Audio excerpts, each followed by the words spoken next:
Hello বন্ধুরা, তোমরা সবাই কেমন আছো? আশা করি ভালো আছো। আমি কল্পনা। তা আজকে আমাদের এখানে হাট ছিল, রবিবারে এখানে আমাদের এখানে হাট বসে। তা হাটে গেছিলাম, হাটের থেকে নিয়ে এসেছি মাছ, মাংস, যা যা আনার আমার সবজি একবারে, মানে আবার বৃহস্পতিবারে হাট হবে এখানে।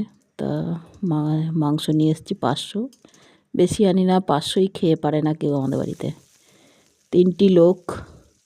যাই হোক, তা মাংস রান্নার জন্য আমি দেখো 2টো পেঁয়াজ তেল গরম করে, পেঁয়াজ দুটো, আলুগুলো আগে ভেজে নিয়েছি, 2টো পেঁয়াজ দিয়ে দিলাম তেলের উপরে। পেঁয়াজগুলোকে বড় বড় পেঁয়াজ ছিল, কেটে ভালো করে তেলের উপর দিয়ে ভেজে নিচ্ছি, লাল লাল করে ভেজে নিচ্ছি। আগে জিরে আর তেজপাতা সম্বারা দিয়েছি, তার উপরে দিয়ে দিলাম কাটা পেঁয়াজগুলো। এবার মাংস মশলা মাখিয়ে রেখে দিয়েছিলাম আধা ঘন্টার জন্যে। মশলা বলতে দিয়েছি জিরে, ধনে, আদা বাটা আর গোলমরিচ আর কাঁচা লঙ্কা, আর কালারের জন্য দিয়েছি আমি একটু কাশ্মীরি লঙ্কা গুঁড়ো। তো ভালো করে ঢাকা দিয়ে কষিয়ে নেবো আমি।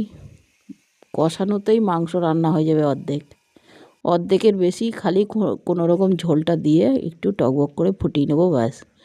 দেখো আমার আলুগুলো গলে এসছে আর কতটা তেল ছেড়েছে দেখো।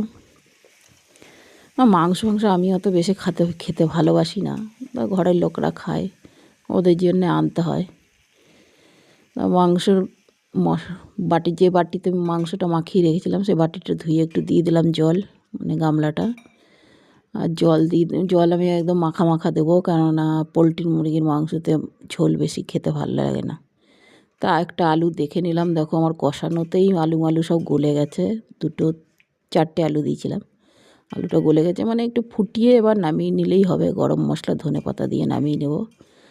তো একটু ফুটিয়ে নিচ্ছি, কেননা জলটা দিলাম। এই যে গোটা গরম মশলা, আমি বাটা গরম মশলা খাই না, গোটা গরম মশলা আমি শিলে বেটে নিয়েছি।